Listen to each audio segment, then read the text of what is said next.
Hi everyone. Today I am back with one of the famous stories of Vikram and Betal, and the title of the story is The Sandalwood Doll. So here goes the story.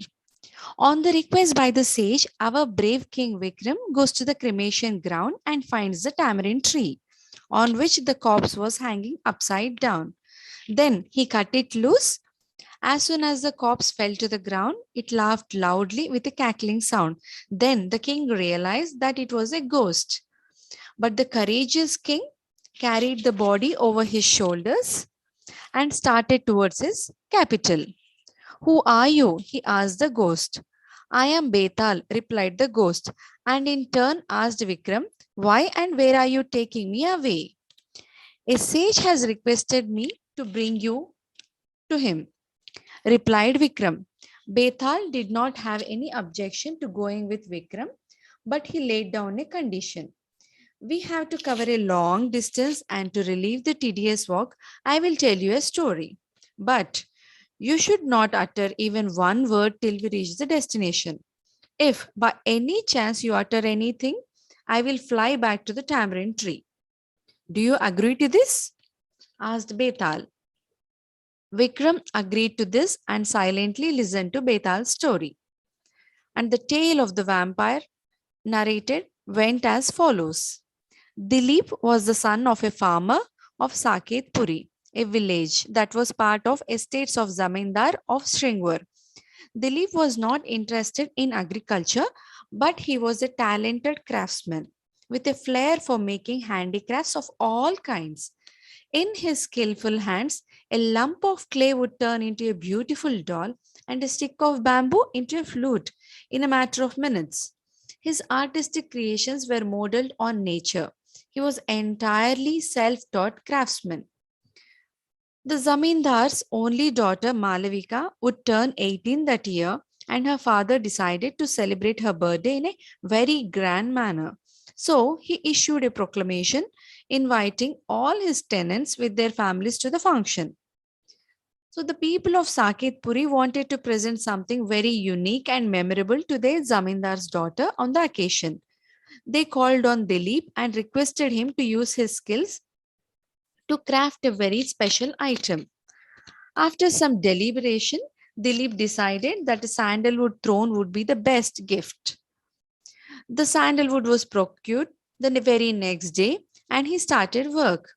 Exquisitely carved swans formed the armrests of the throne, while its legs were shaped like dancing girls. The throne was adorned with a delicate filigree work and studded with colorful semi precious stones. There was no doubt that it was a work of art.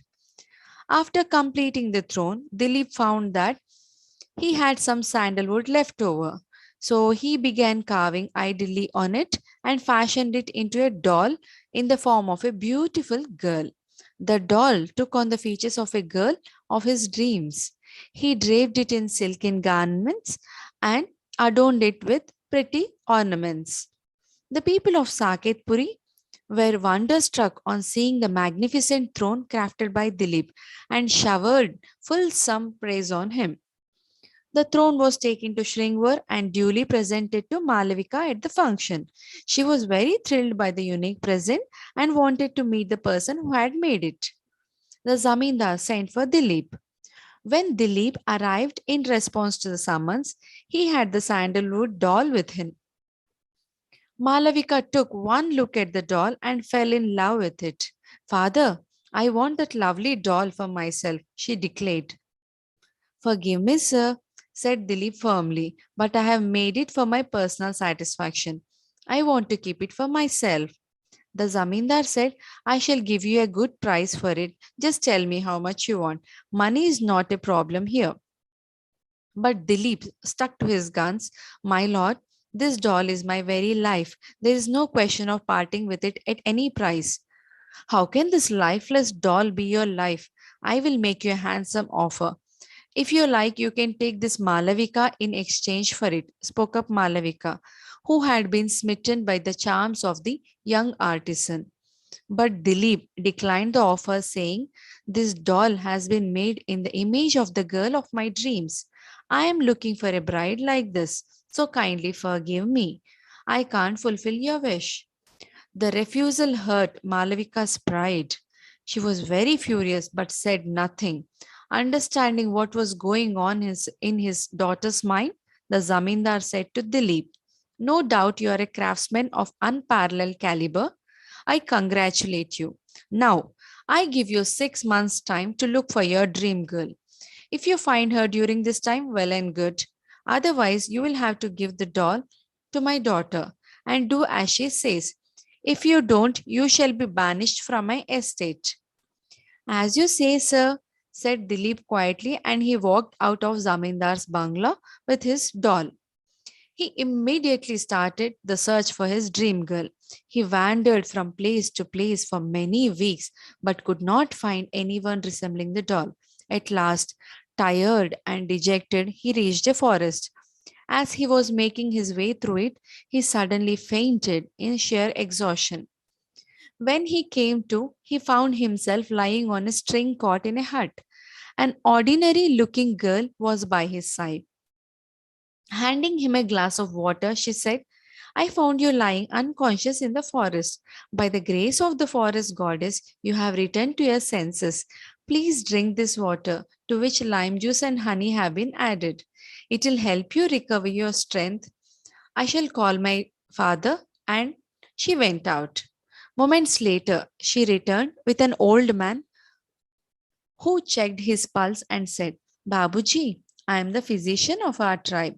It's lucky that Mangala here, my daughter, found you when she did. I have been treating you with herbal medicines. You are still quite weak. Rest here for 4 more days. Mangala will take care of you." Dilip agreed for that. For the next 4 days, Dilip had ample opportunity to watch Mangala as she went about her work. One day, a leopard that had been wounded by a hunter strayed very close to the hut.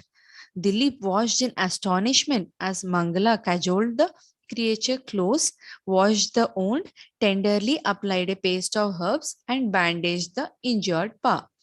"It's a dangerous beast. Aren't you afraid that it will turn upon you and kill you?" he asked.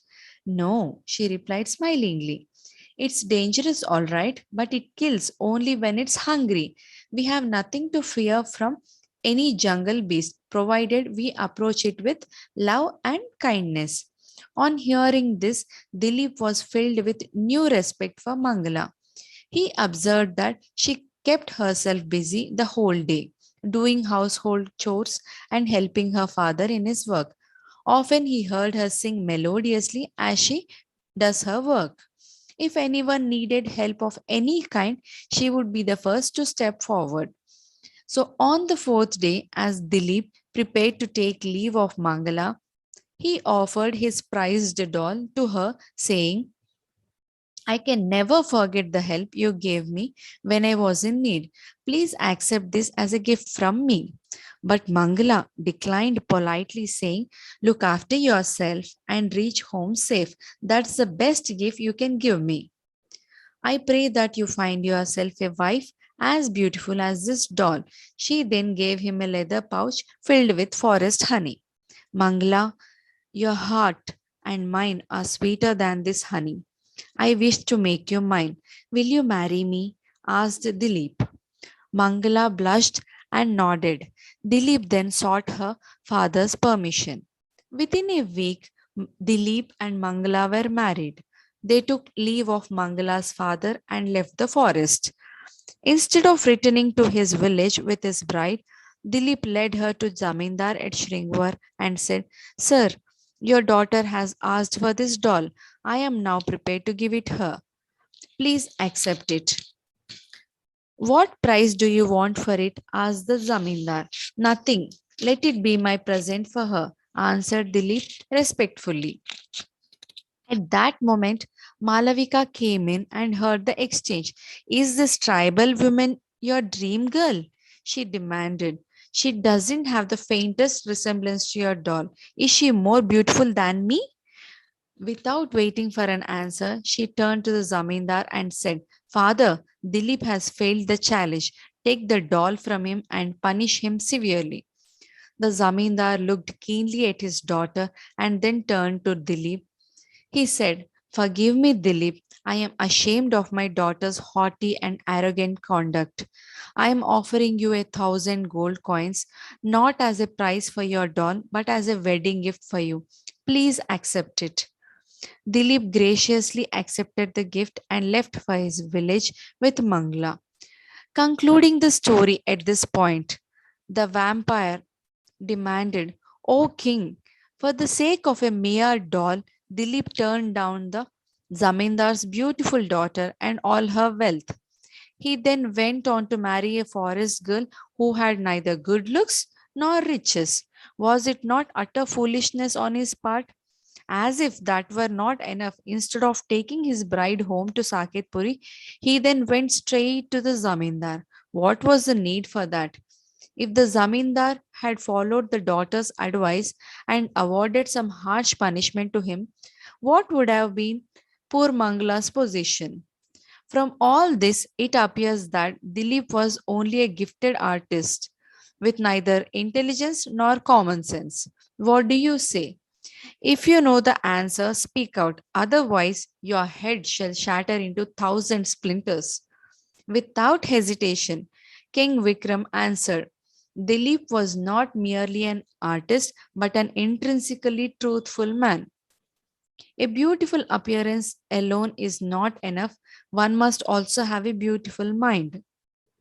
Dilip realized this after meeting the Zamindar's daughter.